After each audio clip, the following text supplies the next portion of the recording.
बाद प्रधानमंत्री के झारखंड दौरे की, तो प्रधानमंत्री नरेंद्र मोदी झारखंड दौरे पर आ रहे हैं। मोदी चाईबासा, पलामू और लोहरदगा में जनसभा करने वाले हैं। प्रधानमंत्री नरेंद्र मोदी झारखंड में 3 और 4 मई को 3 अलग अलग चुनावी सभाएं कर भाजपा प्रत्याशियों के पक्ष में माहौल बनाएंगे। 3 मई को प्रधानमंत्री चाईबासा में जनसभा करेंगे। उसके बाद रांची के बिरसा मुंडा एयरपोर्ट पहुंचेंगे। बिरसा मुंडा एयरपोर्ट से लेकर राजभवन तक के रास्ते में कड़ी सुरक्षा व्यवस्था की गई है। इसके बाद 4 मई को पलामू और लोहरदगा में उनकी सभाएं होंगी। 3 मई को शुक्रवार को दिन में 3 बजे चाईबासा में प्रधानमंत्री नरेंद्र मोदी बीजेपी प्रत्याशी गीता कोड़ा के लिए चुनाव प्रचार करेंगे। वहीं 4 मई को सुबह 9:30 बजे पलामू के चियाकी हवाई अड्डा में जनसभा को संबोधित करेंगे। उसी दिन दोपहर 12:30 बजे लोहरदगा लोकसभा के गुमला जिले के सिसई में जनसभा को संबोधित करेंगे। प्रधानमंत्री नरेंद्र मोदी के आगमन को लेकर के झारखंड भाजपा के कार्यकर्ताओं में खासा उत्साह देखा जा रहा है। तैयारियां भी की जा रही हैं और खास करके अगर राजधानी रांची की बात करें तो कल यानी 3 मई को उनका आगमन झारखंड में होगा। हालांकि चाईबासा में रैली होनी है, चाईबासा में जनसभा होगी और उसके पश्चात वो राजभवन में रात्रि विश्राम है। यानी कि बिरसा मुंडा एयरपोर्ट से लेकर के और राजभवन तक का जो रास्ता होगा वहां पर कार्यकर्ता इंतजार करेंगे। साथ ही साथ अगर पिछले बार की बात करें तो राजधानी रांची की जनता जो थी वो काफी उत्साहित दिखी थी। सड़कों पर जो है भव्य स्वागत करते हुए देखा गया था। इस बार कितना उत्साह है सीधे लिए चलते हैं, क्योंकि भाजपा के कई नेता हमारे साथ हैं। तो सबसे पहले तो रांची लोकसभा के लिए जो सह प्रभारी बनाए गए हैं, सर प्रधानमंत्री आ रहे हैं, संयोजक हैं आप, प्रधानमंत्री आ रहे हैं, किस रूप में देख रहे हैं उनके आगमन? देखिए, लगातार जब से आचार संहिता लगी या चुनाव शुरू हुए, मोदी जी का आगमन विभिन्न राज्यों में होता रहा। इस बार झारखंड के भी 3 जनसभाओं को वो संबोधित करने आ रहे हैं, कल पहुंचेंगे। मोदी जी के गारंटी को मान चुकी है और जिस तरह से जनता का जो उत्साह बढ़ा है, मैं समझता हूं कि झारखंड में एक नया वातावरण बन रहा है। और ये वातावरण पिछले बार 14 में 12, तो इस बार 14 में 14 कैसे हो, उसकी तैयारी कर रही है। और हम सब इंतजार कर रहे हैं कल झारखंड की तरह राजधानी रांची में भी उनका जब कदम पड़ेगा, रास्ते में सड़क पे लोग उनके आगमन के लिए लगातार जिस तरह का उत्साह दिखा रहे हैं, मैं समझता हूं कल जनसैलाब सड़क पर अपने आप उतरने वाला है। बिल्कुल, तो दावा है कि स्वतः जन सैलाब जो है वो सड़कों पर दिखने वाला है। हमारे साथ भाजपा के वरीय नेता जाने जाते हैं प्रदीप सिन्हा सर। सर, कितना उत्साह है, ये दावा है कि 14 सीट, लेकिन इंडिया गठबंधन भी सामने में पूरी मजबूती के साथ खड़ी है। देखिए, इंडिया गठबंधन के जो घटक दल हैं उनकी कांग्रेस की 1 सीट और झारखंड मुक्ति मोर्चा की 1 सीट, तो 4 तारीख को जब मतगणना होगा तो 1 से 0 पर होने में उनको देर नहीं लगेगा। लेकिन हमारी 12 सीटें पहले से है, तो हम 12 को लक्ष्य लेकर 14 का चल रहे हैं, किस तरह से 14 सीटों पर जीत हो। और चूंकि हमारे विश्व के सर्वाधिक लोकप्रिय नेता और हमारे शीर्षस्थ नेता नरेंद्र मोदी जी का आगमन हो रहा है, 2 दिवसीय दौरा है उनका झारखंड का, तो उनका समय का भरपूर उपयोग भारतीय जनता पार्टी करना चाहती है। और आपने देखा वो चाईबासा के सभा के उपरांत जब वो रांची लौटेंगे तो चर्चा ऐसी है कि उनका रोड शो होगा बिरसा एयरपोर्ट से लेकर राजभवन तक, तो आम जनों में भी उत्साह है। प्रधानमंत्री के आगमन की तैयारियां हम लगातार दिखाते रहेंगे, लेकिन फिलहाल जो उत्साह है वो कार्यकर्ताओं में दुगना देखने को मिल रहा है। कैमरा पर्सन दीपक के साथ रुचि शर्मा का CC न्यूज रांची। 2 दौर के मतदान के बाद अब तैयारी है तीसरे चरण की वोटिंग की। वहीं झारखंड में मतदान के लिए चौथे चरण का इंतजार हो रहा है। सिंहभूम, खूंटी, पलामू और लोहरदगा में राजनीति के दिग्गजों की साख दांव पर लगी है। इनमें शामिल है अर्जुन मुंडा, विष्णु दयाल राम, गीता कोड़ा और सुखदेव भगत। अब प्रधानमंत्री नरेंद्र मोदी भी झारखंड में चुनाव प्रचार के लिए 2 दिनों के दौरे पर पहुंच रहे हैं। 3 और 4 मई को 3 जगहों पर प्रधानमंत्री की सभा होगी। 3 मई को चाईबासा में नरेंद्र मोदी की सभा है, जो सिंहभूम संसदीय क्षेत्र में आता है। यहां से गीता कोड़ा बीजेपी की उम्मीदवार हैं। वहीं 4 मई को पलामू और लोहरदगा संसदीय क्षेत्र के तहत आने वाले गुमला के सिसई में पीएम जनसभा करेंगे। सिंहभूम सीट पर 2 दिग्गज महिला नेता आमने सामने हैं। एक तरफ पूर्व मुख्यमंत्री मधु कोड़ा की पत्नी गीता कोड़ा हैं, तो दूसरी तरफ 5 बार की विधायक जोबा माझी, जो 30 साल के सियासी करियर में पहली बार लोकसभा चुनाव लड़ रही हैं। पिछले लोकसभा चुनाव में यही एकमात्र सीट थी जहां कांग्रेस की जीत हुई थी। इस बार सीट जेएमएम के हिस्से में आई है और गीता कोड़ा को हराने के लिए जेएमएम ने जोबा माझी को टिकट थमा दिया है, जिन्हें जेएमएम कैडर के साथ कांग्रेस के समर्थकों से आस है। सिंहभूम में 2019 में कांग्रेस की गीता कोड़ा ने 4,31,000 वोट लाकर जीत दर्ज की थी। उन्होंने 3,59,000 वोट लाने वाले बीजेपी के लक्ष्मण गिलुआ को हराया था। इससे पहले 2014 में गीता कोड़ा जय भारत समानता पार्टी की उम्मीदवार थी और बीजेपी के लक्ष्मण गिलुआ से चुनाव हार गई थी। तीसरे चुनाव में गीता कोड़ा तीसरी पार्टी से उम्मीदवार हैं। बीजेपी नेताओं का कहना है कि इस बार सभी 14 सीटों पर बीजेपी की जीत होगी।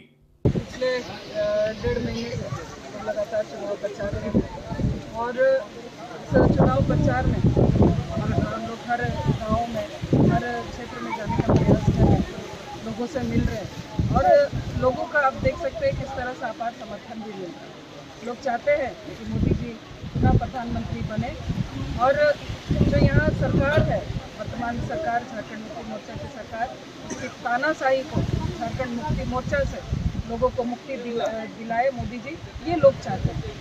देखिए, प्रधानमंत्री जी सिर्फ देश के नहीं, विश्व के सबसे बड़े स्टार अपील वाले नेता हैं और उन्होंने जो देश में राष्ट्रवाद और गरीब कल्याण के लिए किया वो अद्वितीय है। तो प्रधानमंत्री जी के आने पे तो ऐसे भी लोगों का उत्साह चरम पर रहता है और प्रधानमंत्री जी के 3 तारीख को सभा होगी, वो चाईबासा में होगी और 3 तारीख के बाद वो 4 तारीख को पलामू में सुबह में करेंगे, फिर सेकेंड हाफ में वो सिसई में करेंगे। तो ये 3 लोकसभा कॉन्स्टिट्यूएंसीज को प्रधानमंत्री जी टच कर रहे हैं। कुछ ही दिन पहले वो खुटी भी आए थे। तो जो पहले चरण की 4 सीटें हैं वो 1-2 महीने में प्रधानमंत्री जी सारी सीटों को टच करेंगे और किस तरीके की उनकी सोच है आदिवासी मूलवासियों के कल्याण को लेकर, राष्ट्रवाद को लेकर, ये तमाम चीज़ें दिखने को मिलेंगी। लेकिन सच में ये खबर फैलने के साथ ही लोगों में बहुत उत्साह बढ़ा है। वहीं लोहरदगा सीट पर मुकाबला त्रिकोणीय है। सीट बंटवारे में लोहरदगा सीट कांग्रेस के खाते में गई है और सुखदेव भगत कांग्रेस के उम्मीदवार बनाए गए हैं। यहां से बीजेपी ने समीर उरांव को टिकट दिया है, जिससे लोहरदगा सीट पर मुकाबला त्रिकोणीय हो गया है। चमरा लिंडन ने मुद्दा बनाया है सरना धर्म कोड और आदिवासियों के साथ अन्याय का। हम कांग्रेस को हरा दिए हैं। वोट काटने वाला कौन होता है? जो 50,000 वोट आता है, वो कॉन्टेस्ट में नहीं आता है, ट्रेंगुलर। तो कोई आदमी उस तरह का सपोर्ट है, उसको लीव नहीं कर सकता है, छोड़ नहीं सकता है। और हमको इसीलिए लड़ना ही है आपसे। और इस बार तो हम ज़्यादा कारण से लड़ रहे हैं, क्योंकि आपने मेरा वजूद को मिटाने का प्रयास किया। भाजपा वाले भाइयों ने, चाहे तो केंद्र से हो, राज्य से हो, उस कॉलम को ही मिटा दिया जहां हम सरना लिखते थे। हमारा धर्म, मेरा फंडामेंटल राइट को ही नष्ट कर दिया। मेरी फोकस बिल्कुल, मेरी लड़ने, पार्लियामेंट में लड़ने का कारण ये है। हम पूछेंगे और जीत होगी यार, पूछेंगे हम वहाँ जाकर के क्यों मेरे खिलाफ ऐसा किया जा रहा है। पिछले 2 लोकसभा चुनाव में लोहरदगा सीट पर कांग्रेस उम्मीदवारों ने बीजेपी को कड़ी टक्कर दी है। 2019 में बीजेपी उम्मीदवार सुदर्शन भगत और कांग्रेस के सुखदेव भगत के बीच आमने सामने की टक्कर हुई थी। तब मोदी लहर के बावजूद सुदर्शन भगत सिर्फ 10,000 वोट की बढ़त हासिल कर पाए थे। वहीं 2014 में बीजेपी के सुदर्शन भगत ने 2,26,000 से ज्यादा वोट हासिल कर जीत दर्ज की थी। तो कांग्रेस के रामेश्वर उरांव 2,20,000 वोट लाकर दूसरे नंबर पर रहे थे। अब मुकाबला त्रिकोणीय है, तो कांग्रेस और बीजेपी दोनों उम्मीदवार अपनी जीत के दावे कर रहे हैं। निश्चित रूप से लोहरदगा लोकसभा क्षेत्र की जनता देश के यशस्वी प्रधानमंत्री आदरणीय नरेंद्र भाई मोदी जी के गरीब कल्याण योजना और देश को जिस प्रकार से मोदी जी आगे बढ़ाने के लिए सोच के साथ देश की जनता के लिए जो काम कर रहे हैं, इस बात को लेकर के इस लोहरदगा लोकसभा क्षेत्र की जनता भी उनको फिर से प्रधानमंत्री बनाने के लिए संकल्प लिया है। 80% सीटों पर हम जीतने जा रहे हैं। जो जनता का मूड है वो कांग्रेस के पक्ष में है, इंडिया गठबंधन के पक्ष में है और उसी निमित्त हम लोग आज यहाँ बसिया आए हैं कि कैसे हमारे नेताओं का संदेश जन जन तक पहुँचे और जो एक पूरे देश में माहौल बना हुआ है, जो केंद्र सरकार की नाकामी का है, जो केंद्र सरकार के निकम्मेपन का है, उसको कैसे हम एड्रेस कर पाए, कैसे ज़्यादा से ज़्यादा लोगों को अपनी बात कह पाए, उसके लिए यहाँ एक तैयारी का जायजा लेने आए हैं। ये सरकार हमें आदिवासियों को बनवासी कहती है, मोदी की सरकार। आदिवासी जब हम यहाँ विधानसभा से सरना धर्म कोड पास करके भेजे हैं, वो चुप कुंडली मार के बैठ गई है, वो हमें देना नहीं चाहती है। दूसरी ओर हमारे राहुल गांधी जी, हमारे नेता, वो कहते हैं हम आदिवासी, वो बनवासी नहीं है। इस देश के जो मूल निवासी हैं वो आदिवासी हैं। और निश्चित रूप से उन्होंने रांची में उन्होंने स्पष्ट कहा था कि हमारी सरकार आएगी तो आदिवासियों की धार्मिक पहचान सरना धर्म कोड हम देंगे। हमारी लड़ाई यही है। और साथ साथ आपको मैं आश्वस्त करना चाहता हूं कि जिस प्रकार विधानसभा में मैंने सरना धर्म कोड का मांग रखा था, संसद में जाऊंगा तो मेरा पहला प्रश्न होगा हमारी आदिवासी के धार्मिक पहचान सरना धर्म कोड के बारे ही मेरा पहला प्रश्न होगा। 4 मई को प्रधानमंत्री पलामू जाएंगे और बीजेपी उम्मीदवार विष्णु दयाल राम के पक्ष में चुनाव प्रचार करेंगे, जहां उनका मुकाबला है आरजेडी की ममता भुइयां से। पिछले चुनाव में बीडी राम ने बड़ी जीत दर्ज की थी। बीडी राम को 7,55,000 वोट मिले थे, जबकि उनके प्रतिद्वंदी आरजेडी के घुरन राम को सिर्फ 3.25 लाख वोट मिले थे। वहीं 2014 में पहली बार चुनावी लड़ाई में उतरे बीडी राम को 4,76,000, जबकि आरजेडी के मनोज राम को 2,12,000 वोट मिले थे।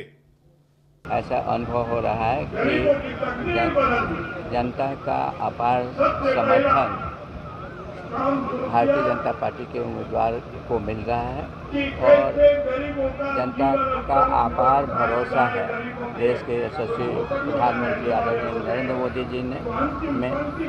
और उनका मानना है कि आज यदि नरेंद्र मोदी जी नहीं रहते और कोरोना काल में लोगों को मुफ्त राशन नहीं मिलता तो बहुत सारे लोगों की मृत्यु हो जाती है।